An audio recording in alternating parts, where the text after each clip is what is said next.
Welcome back to the Stephen Knight Show. If you're just joining us, don't forget if you're listening to us, you can watch us on our YouTube channel, The Stephen Knight Show. We appreciate you subscribing, liking, and comment. And if you rather listen to us, if you like the way we look or whatever, you can go to our podcast, StephenKnightShow.com. Go to Anchor, Apple Podcasts, iHeartRadio, wherever you listen to your podcast. Ms. Parker, how are you feeling? Happy Monday. I'm actually had a good Monday. It's been a rough couple of Mondays, but today was a better Monday, and I woke up with a sense of that too. That it felt that it would be better. I just had to get through some hurdles at work, but it was a good Monday. How was yours? Mine was good. I can't complain. You know, my last 3 Mondays have been on point. I've been going to the gym early. I've been, usually Monday I do the bare minimum until about 2:00, but but I've been on point. I know that you said you had a hard time with, COVID, missing friends, missing life experiences and things like that. How did you get through that last week? So I know when COVID first started, you struggled with that, and you posted about it a lot, and there are other people who struggle, and I did not at first. I actually was really enjoying my time of being off and having free time to go hiking. I was doing all the things I loved. I went hiking a lot. I meditated. I did yoga. Now I can barely have time to breathe. Work is so busy, but Right. I think the shift is that it's been months. So I'm typically a person who is able to go a long time without interactions. And I interact with some people, but my love language is quality time. Right. I can also disconnect. So the first few months, like I said, was amazing. I read this thing about how are you going to use your time, and that stuck with me. I read it the first week during quarantine. How are you going to use your time? How are you going to spend your time? Are you going to spend it complaining? Are you going to use it for? So I really took that on myself to really make it a meaningful time. But lately, I think because it's been months, it's summertime. Summertime, my favorite season. Yeah. I can't travel like I used to, and I think because I've had a harder time at work since we reopened to like getting back into things. It's been a struggle. I've been really busy, a little bit overworked. My stress reliever is my friends. Is being out with people that I love and being in their spaces, their physical presence. So because I needed that, and I've been going through the challenging time at work, it was a difficult week. And then my friend Deidre was posting about all the old videos. Yeah. And I was just like, I had an emotional week last week. And she posted like maybe 3 days in a row, and I was like driving home from the gym. That might have been her release too, posting those started old videos. Crying at the light, and I feel so dumb. I'm like, why am I crying watching this video? And it was a video of us at your house we had to get together, and I think a cookout. Yeah. But I just miss that. I miss that energy, that loving, carefree energy of my friends. The fun. Just fun. Yeah. And everyone I know, everyone that I hang out with on a regular basis, and there's a lot of people I've known for close to 15 years, 14 plus years. Yeah. So they're kind of like my energy givers, So I was, So I had, everything was just making me emotional last week, and I was just like, I miss my friends. I want to be around my family. I want to go see my cousins. Yeah. So I had one of those, but I think I was due for one just because I've been okay for a long time with how things were, and but I saw some friends over the weekend, and so probably what helped my Monday too, right? I saw you guys. I saw you and Todd and Derek, and then on Sunday I went to dinner with my friend Victor and his daughter, who was in town for a few days. Taylor, we went to dinner, and so I got to like be around some energy sources. So that was awesome. Yeah. Yeah, they're saying it's called the quarantine fatigue. People, we've been doing it, going our 3rd, 4th, 5th month. It's time to do something different. Chike, how was your weekend? How are you dealing with everything? You're a first responder. How's it going with you? It's crazy, man. It's, every day is something new.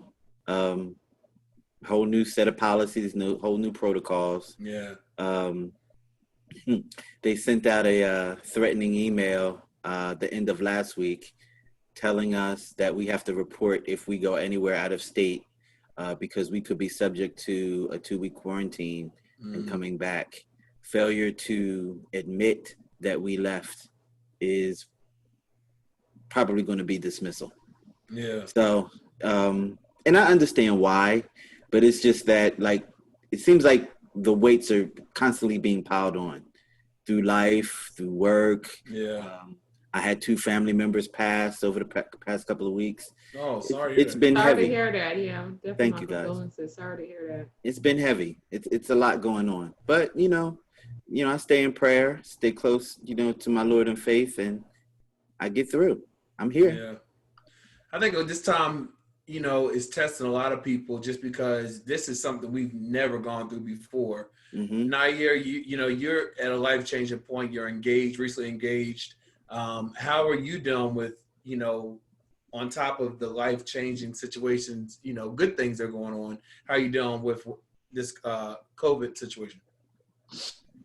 The same as everyone else, one day at a time. I tried not to so much stop my life as many ways as possible, just trying to keep moving in a direction that I think is going to be helpful to my life, to my family's life, and to my friends or whoever. It's not really, really hard on me, to be quite honest. It is a strange place and it's interesting, but it's not crushing me. And I'm fortunate, I guess, in many ways that it's not heavy on me in that way in particular. It is strange. Again, like you guys have already known and I've shared before, I'm still balancing between China and America. Yeah. So my things, to put it in perspective, I still kind of have I have an apartment there and everything is still there, including my computer still on my desk, including my documents, which you need when you do international traveling and you start working in a place, they're there. A quarter of my wardrobe, it's not a lot, but still my wardrobe there in China in my place. So I did get a good confirmation today that I may be able to get back through a special entry program to get my things and get back. Fingers crossed. If that happens, that'll happen in August.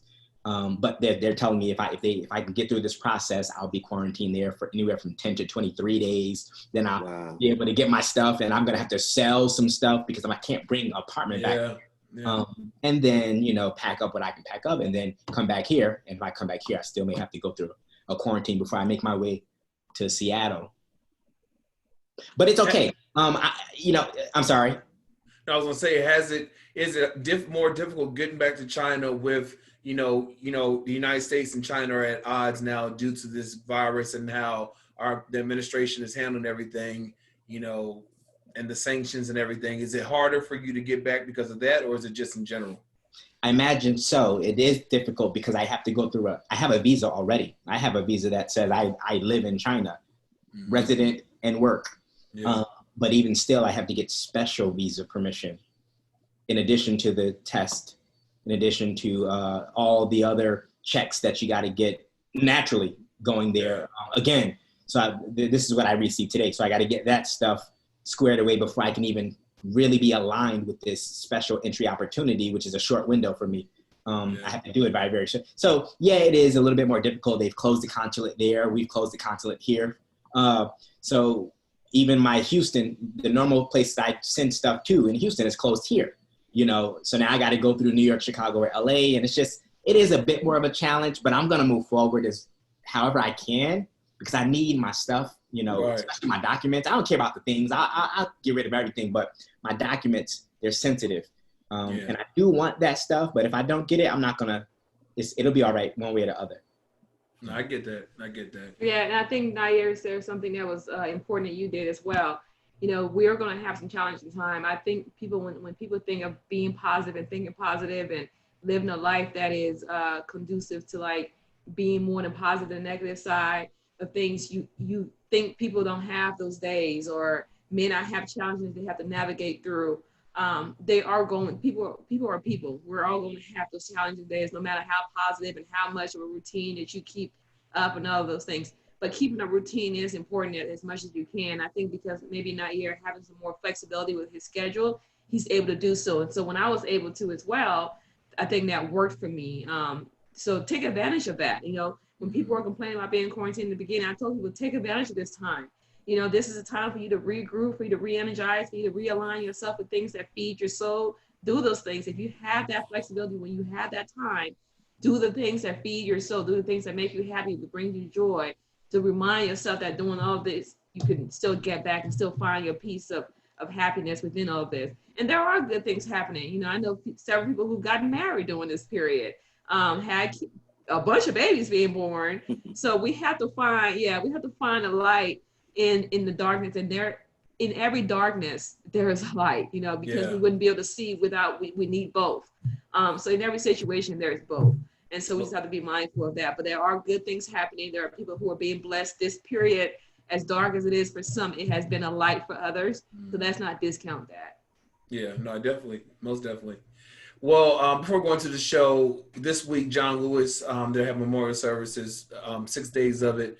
It started today. Well, no, over the weekend, but they had one today. He's the first African-American official to be laid at state rest, or just lay at state rest. So continue to send condolences to him and his family and everyone who knew him. Also, we lost a great Regis Philbin. He passed away over the weekend.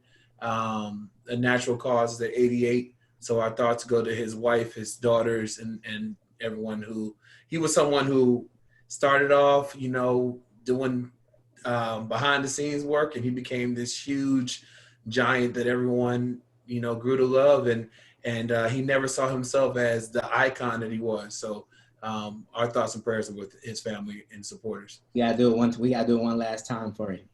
Final answer. That's your final answer.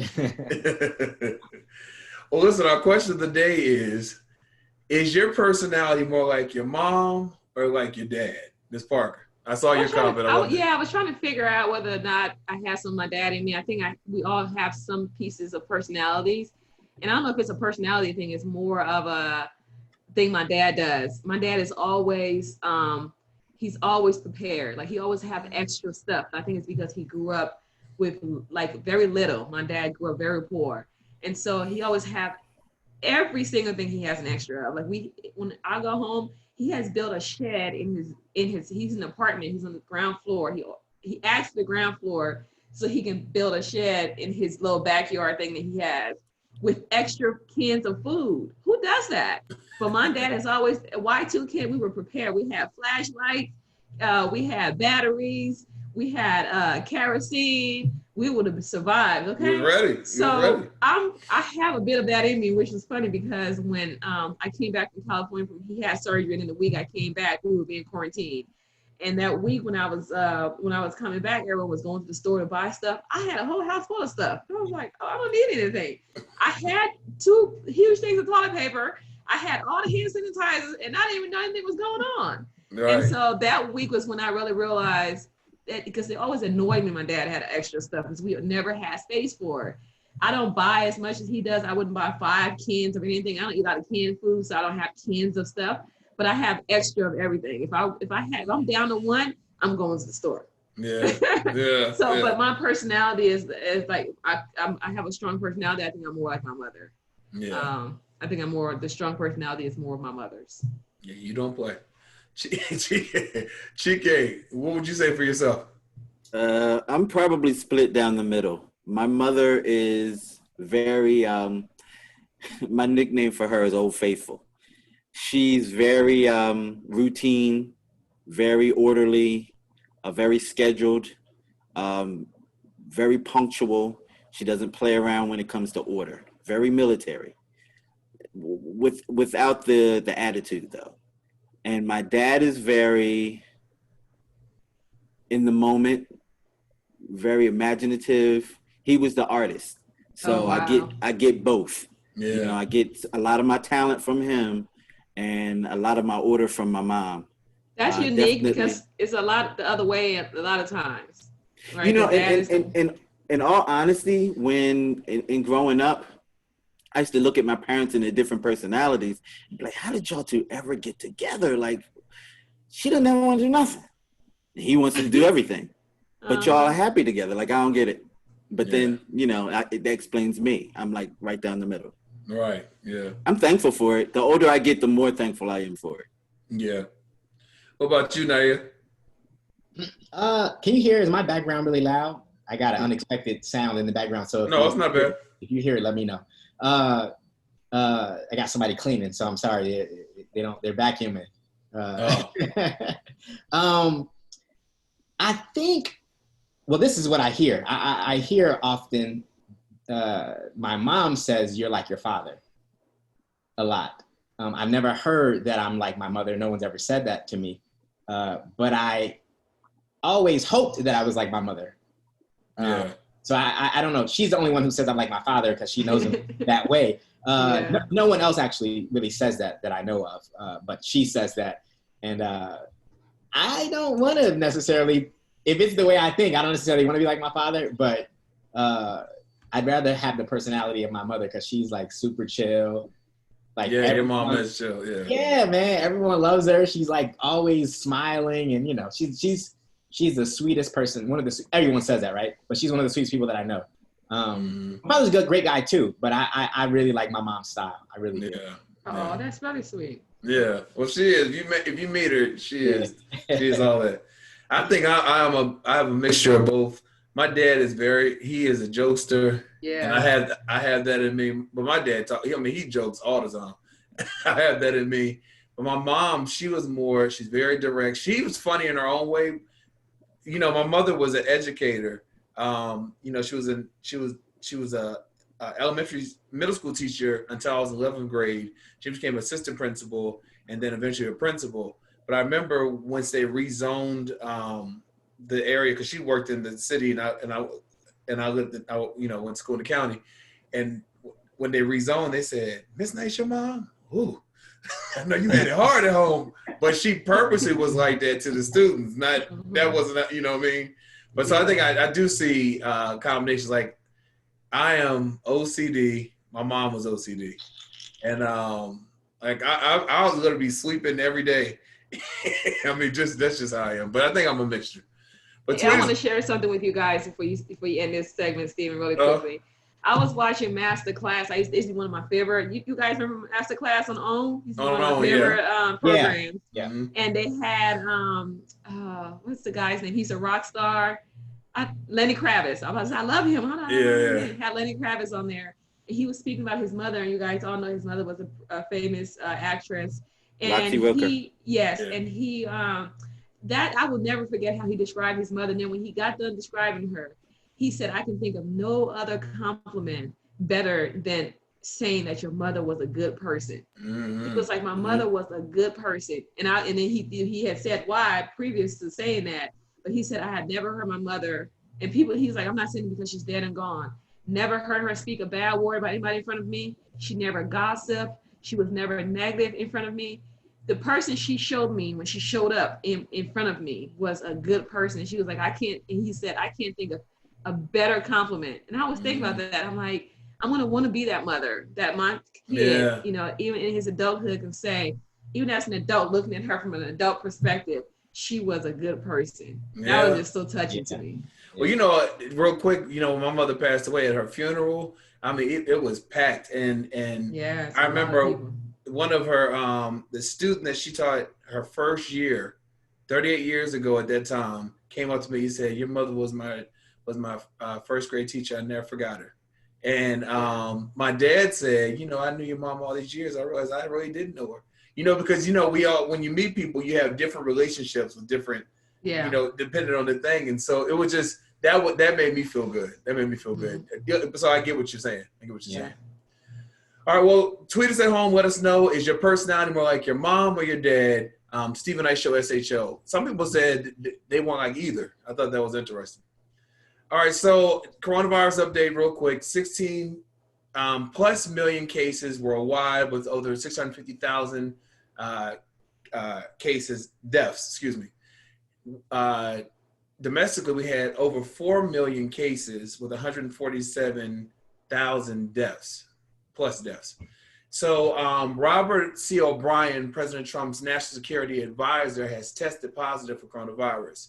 The White House said today. Now, O'Brien is the highest ranking Trump administration official known to have tested positive for COVID-19.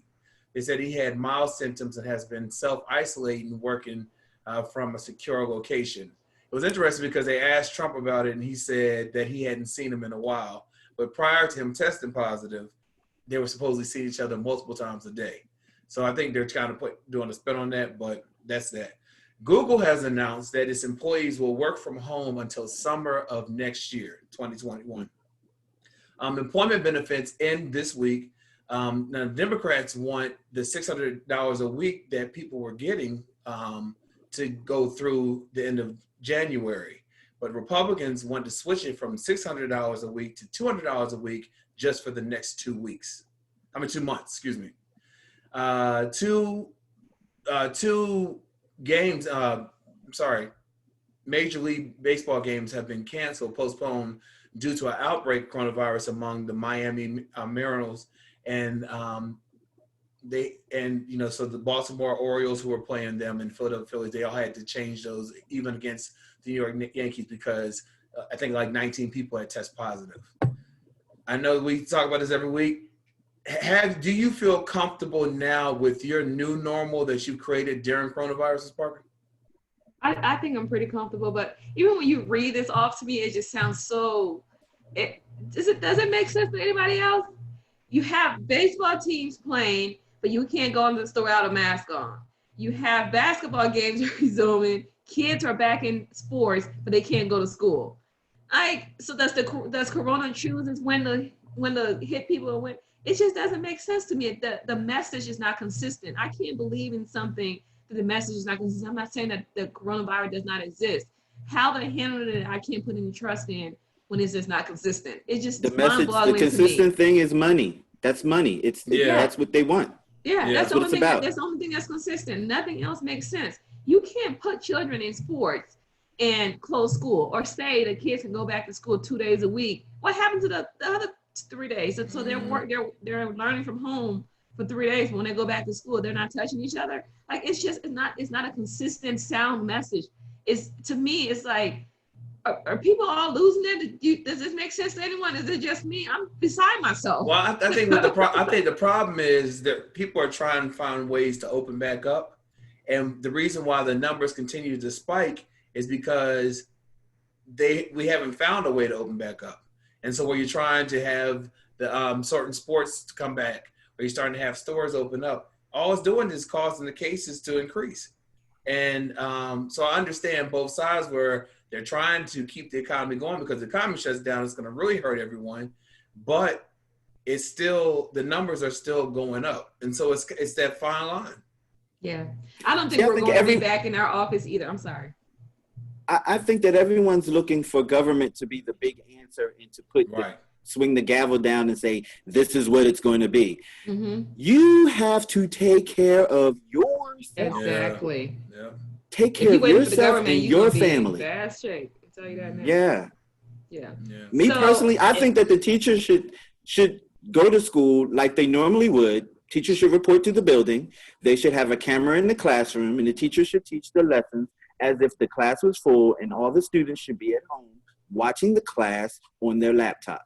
That's actually not a bad idea.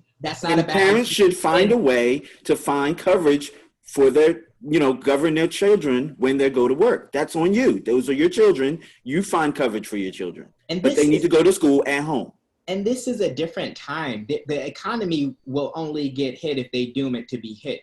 Right? This is a different time where you can do every goddamn thing online. Part of my language. Everything can be done online. Even the people who, just about, let me not say everything, but, with the exception to medical facilities and, the things where people got to touch people, most of the economy can function online. That means people don't have to lose their jobs and business does not have to stop. Chike's suggestion was a very minimal and great suggestion. And then you could also, teachers don't got to go to no classroom. They don't need to put people in danger if this thing is continually worsening.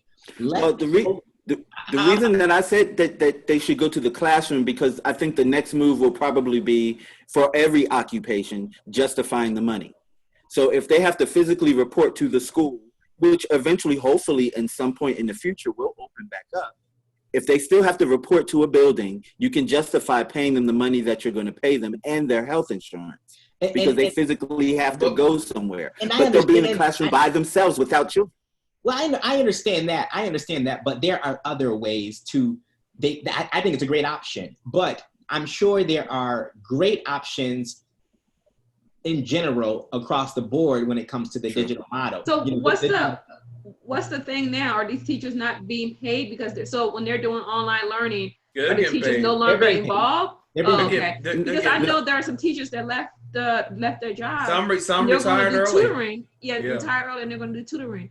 I was on my Nextdoor app, and Sandy Springs which is a very soccer momish area. Affluent, yeah. Soccer momish area. They got their own group on GroupMe for Sandy Springs. Guess what they've done? They have their own lesson plan in play. Right. They have determined days when different parents are going to be able to teach. They have a building secure. They have different spots for math. Different buildings. They set up their own little school district. It's like 1,000 people on there. I was like, what is this? But that's what people need to do. Communities have to come together and find ways how can we effectively do it. Yeah. Because it's called accountability. It's accountability. It's a circus, man. It's a circus. People don't need to be getting put into danger this way. Most things can be done online. Even, shopping at Walmart. Right. It can be done either online or people can go in and bring your stuff out, or figure it out to where, you're not putting the majority of the population or communities at risk. Right. Because that's what's happening. It's just free for all, and it's nuts, man. And I think that these establishments need to do a hard line on requirements to step inside their facilities. Wear your mask. You cannot come in here if you do not have one on. Period. Well, that goes to our next story. So, last week, Walmart, CVS, Home Depot, Publix, a lot of them, they mandated that you could not come in the stores unless you had masks. Well, Walmart and several other stores are really caught between a rock and a hard place. Now, while wanting to keep employees and customers safe during COVID-19 pandemic, enforcing masks has also proven to be a hazardous to people's physical health.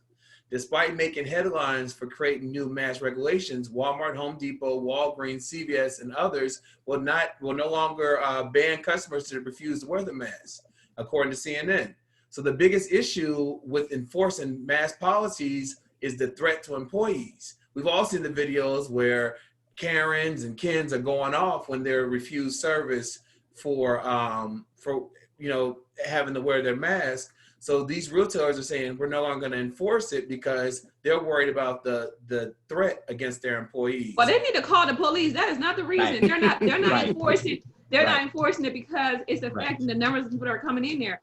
I'm going to give you an example. I was texting with my friend this morning, and I was telling her how since this all started, I have gone to the grocery store less because I have to wear a mask because I find it difficult to breathe in it. So now I'm planning my trips. Before I had to wear a mask, I was in there every other day, So having to wear a mask for some people who struggle with it, for whatever reason, people find it difficult to wear a mask. I'm not saying this is not a judgment if it's right or wrong, but I know for me, it has kept me from doing a lot of things and kept me home more so than any corona. Wearing a mask and kept me home more so than the corona has. So I think for some people, having to wear a mask to go to Walmart going to make them think twice. I don't feel like being in the store in Walmart with a mask on. I'm going to order online, or I'm not going to go to the store. I'm not going to buy anything. So and my friend was like, yeah, me too. I have shopped less because I have to remember that the whole time I'm in the store, I have to keep my mask on. So I think it's affecting their numbers. Honestly, it's affecting their numbers. I'd bet there are more people dying from not wearing the mask than there are people who are wearing the mask. I mean, they're saying the threats to their employees from people, the crazy Karens. No, I get it. I get Karen locked up. No, I get it. It's twofold. They were talking about some people have health issues that make it difficult when they're wearing the mask, and also the aggression that their employees are facing. Companies can set it up to where they say, hey, you don't wear a mask, you don't get in. Every Walmart in America has police officers there on site. So it should be police officers there in the front instead of employees. Instead of employees at the front, should be. Yeah, police officers right there, turn around. That's all a police officer got to do is this. Yeah. And the person's and if it's a white person, they're gonna try to talk, and the guy's gonna say, you know what I mean? Mm-hmm. You can't come in here without a mask. Take this authority out of the employee's hand. Let them be the second line of check, and put that police officer, instead of him nosing around in his car or ducking off wherever they duck off in, put one of those in front of each door. Yeah. People are being difficult just to be difficult. Yeah. I think it is. People who want to prove a point. I've been to a couple of establishments that operate like the hospital. So at the door, they have someone checking your Mhm. temperature and then making Mhm. sure that you have on a mask. And giving you a can come mask if you inside don't the door. have one. Yeah. Absolutely. Yeah. Apple does Absolutely. that. Apple does that. Yeah. Yeah. Apple does that here. So does Whole Foods. Whole Foods Yeah. does Apple it. does that here. Yeah. Yeah. And so you can, but my thing is, I totally understand. For me, it's hard to breathe in the mask because I have asthma. I struggle. I don't like wearing it. So I make a conscious choice on what stores I'm going to go to. I'm shopping less, probably good for my pockets, but I'm not going to fight anyone because they're asking to wear a mask. It's not that serious. We have to come together as a collective. If somehow this message has been passed that if we wear a mask, it's going to somehow help and make this thing go away. We have to operate. That's the problem with America, the United States. We are individual type thinker, just us. We have to think about other people. What if it is? What if it does matter if an old lady is next to you and you're sick? What if what if you have the mask to protect her, not necessarily you? I don't mind wearing a mask. I'm not going to be in there long. I'm not going to go shopping as much. But I will make those adjustments and keep it moving. Yeah. I know for me, I had a very hard time with the mask initially, but the more that I wear them, the easier it is for me to manage with them. Like even in the gym, that mask I got was a breathable mask I got off Amazon. I said, I can't breathe out nothing. But now I've gotten better. I've gotten better with it. Me too. Yeah. So I don't wear no mask in the gym. I don't have to now. I'd rather be passed out. What Dr. Fucci and these scientists are saying, if everyone wore a mask for 3 to 4 weeks, the numbers will go down significantly. It will go down significantly. But I saw, what's his name? Boosie. He had a whole pool party here in Atlanta. And it seemed like everybody in Atlanta was there. I mean, there were several pool parties this weekend. Yeah. They just turned all the way up, not a mask in sight. Yeah. But Atlanta, they're smoking hookah. Wearing a mask, as last they're concerned. They out just there blow COVID in the air. Just blow it. Yeah. No, and sharing a tip. Oh, sharing the tips. Yeah. Yes, they are out here wilding out. I'm telling you, Atlanta has not stopped partying. If somebody told them that their life was depending on them stopping, they'll probably die first. Yep. No, I agree. They are kicking it. Okay. No, I agree. And so your governor, your mayor is being sued for what? Like she's putting herself on the line for what? If this is what they're going to do. Yeah, our governor is suing our mayor because she wanted to mandate the mask, and he said it's not. You can't enforce that, and so she continued with it, and now he's suing her. But apparently they had a good conversation last week, so we'll see. I was in the store the other day, and I was checking out, and these kids were just looking at us all weird. And I'm thinking to myself, do I have something on my mask? And then I realized it's like 5 little kids and their mom. None of them have a mask, and they just look at people who have a mask like. Right. Well, look, let's take a quick break. We got a few more high topics right back after this.